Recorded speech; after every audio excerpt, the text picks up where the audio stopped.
We're going to be going over MLB24's hitting tips.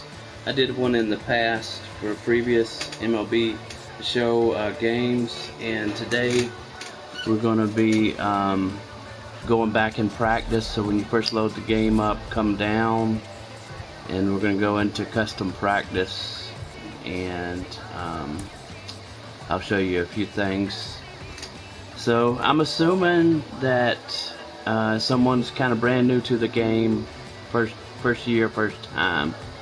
Maybe more viewers would be. In other words, you haven't played or had any much experience with this game, and so you're probably struggling with hitting on higher difficulties, you know, in online mode. So how do you get better? You know, this is one way you can do it on those higher difficulties. Come into practice. We're gonna be the Braves. We're gonna go against the Toronto Blue Jays, because I got a pitcher that has the pitches that you need to always be training against. Certain breaking balls. At least two of them. Beginners seem to struggle a lot, and a lot of people that play in a while seem to struggle with it until they finally get used to hitting those sliders and stuff. So here we are. We have first off, the PCI I'm using is the BAT PCI. And the advantage of the BAT PCI that you can move around is on higher difficulties, that never shrinks. Like if it's on Hall of Fame or online or All-Star, and the player's got a low vision rating, if that's small, normally with the other types of PCI, with no bat and there's just dots, low vision on higher difficulty, that would shrink down really small, making it much harder to you know, move the PCI around like this. So I'll show you where that's in settings. You go to settings under gameplay, and so I would recommend changing your difficulties. As you're learning, you can you know, you can do All-Star difficulty before you go all the way up to Legend, or you can keep it on dynamic when you're beginner. That way, as you improve, you steadily go to higher difficulty automatically based on your performance. But I would try to go to at least All-Star, because that's kind of what online is, and then if you work your way up to Legend later after you've been playing a while, it will help you, because I mean it'll be harder at first, but the pitches will be faster, but you'll get the feel of and the movement of the ball better. Seems like too on the lower beginner, like rookie and veteran difficulties, you get more of the easy pitches like the fastballs or change-ups in the center zone of the strike zone, in the sweet spot. Whereas in higher difficulties, you're going to get a bunch of balls thrown out of the strike zone or close to the strike zone, in the corners, you know, tougher pitches, more breaking balls more frequently, and of course velocity usually faster, coming in faster. So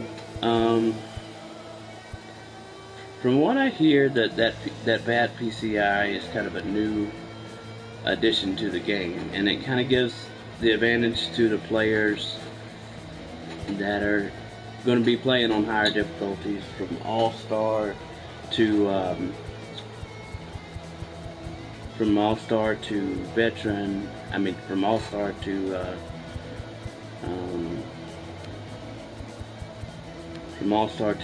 the I just can't think right now. But anyway, on higher difficulties, it's going to give you an advantage, especially online, because that PCI size, no matter what the player's vision rating is, it's going to stay the same.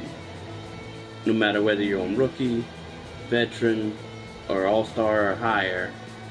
Legends, what I was thinking about earlier, legend difficulty. Whereas you pick another PCI, the traditional 3 dots in the center, or something like that, if the player's vision is like 50 or less, then it's going to shrink when you go up to the veteran a whole lot. Whereas the same player on that bat PCI will not shrink at all. It will stay consistently that big of the bat. So I think if it's all about what feels good to you as the player. You know, obviously certain things in this practice and all are kind of you know, whether what color you want to change the what color you want to change for the outline PCI or stuff like that. It's all up to you what visually makes it easier for you to see and react to the ball, to move that PCI around so that you can put the center of the PCI on the ball or just slightly below it so you can get a good hit. If you're above the ball with PCI and with a little dot on it, you're gonna roll over it and, you know, hit it down, or, you know, make weak contact. So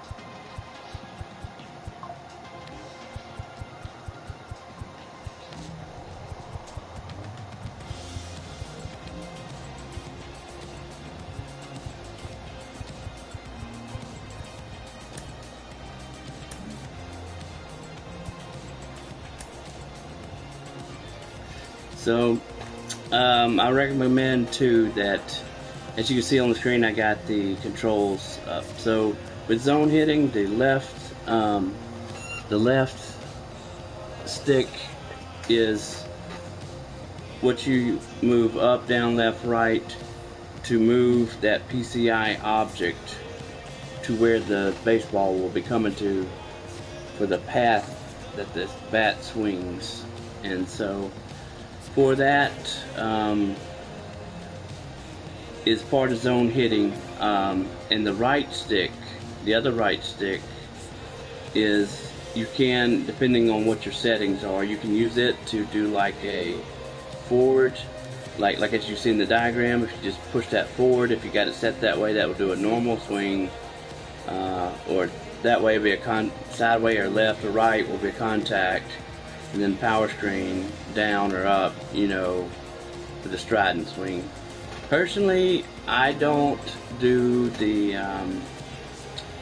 I played with that in the past and it was okay with the stride and all, and that flicking of that right stick, but over time I didn't like it. It kind of was too busy, so I now just set it to not use that analog type in settings. I can't show you now, but I just basically am going to use the left stick. I have my settings set to use the left stick to move the PCI, and then I'm using the button to swing the bat instead of the right stick, because it's just too much, you know. It's, to me, this is what works best for me. You may be different, but also, so you have 3 swing types for normal. You have a normal swing that is X. You have a circle button that is more of a contact swing, you know, but it's less power. And then you have a square button that is a very hard, full power swing, you know, but gives you less chance to consistently make good contact. That's kind of controversial too between players. Most people prefer the X normal swing, more commonly, but there are some people that in certain situations they like to swing with square, and there's some times where the circle one is needed for those really tough, when you're in an 0-2 count, or you just got one strike left before you're out, and the pitch is thrown in a corner on the border of the strike zone, and it's either going to be a strike or a ball, but it's, you basically got to take a chance. That O comes in handy, especially on low off speed or breaking ball pitches coming down low, close to those bottom corners. When you're, it's tough to make contact. But most of the time, I would say X is the best, and you can use power swing, it works, but a lot of times it will throw you off with your timing and everything. So anyway, that's that.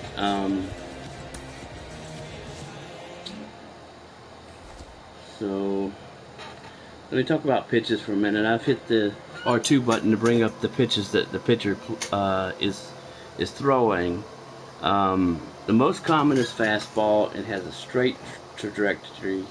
It's the easiest to read where it's going, whether it's high, low, left or right, or bottom corner. And so one of the things you can practice is in high upper corner, is if your PCI is on the bottom, and I'm not sure if he's going to throw it up there, but trying to get it up, of course, that's what you don't want to do. But if he threw it right here where the dot is, and you were down here, you can either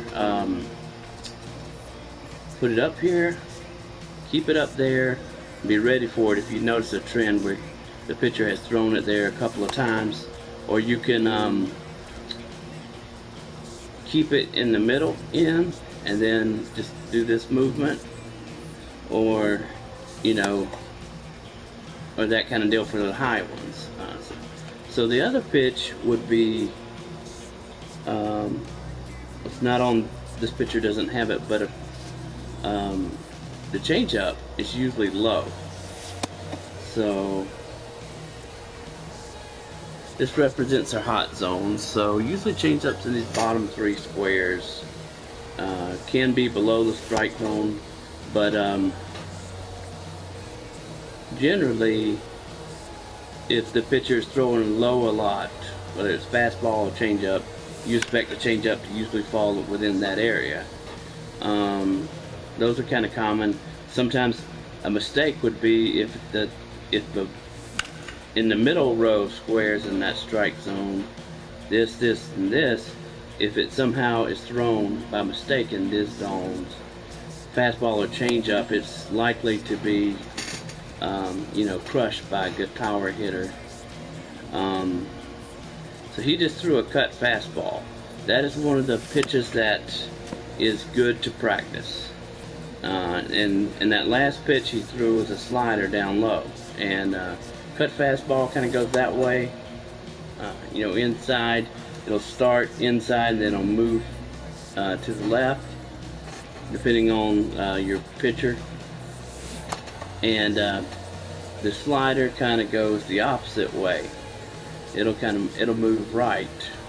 It'll start and then move right. And usually, like in his case, the cut fastball is either going to be, usually on the inside is thrown, and the slider's usually thrown on the outer two squares, typically. So like if whatever ones you see, if he's throwing more sliders than he is throwing other pitches, and it's been getting you out in online gameplay, you can just stick your PCI on that left side, and if one's in the zone, swing for it. I'm setting a bad example here because I'm kind of swinging at every pitch, so that's my next tip, is discipline. That would have been a great ball to hit because it's in the center there, but typically you wait for your pitch on pitches. If you get where you have 2 strikes on you, you got to make a decision. Do I let it fly by to be a ball, go for the walk, or if it's close to the strike zone and last out, you probably want to attempt to swing on it. And that's why it's good to practice your PCI outer range movement, those weird spots that are controversial, because online players will go there,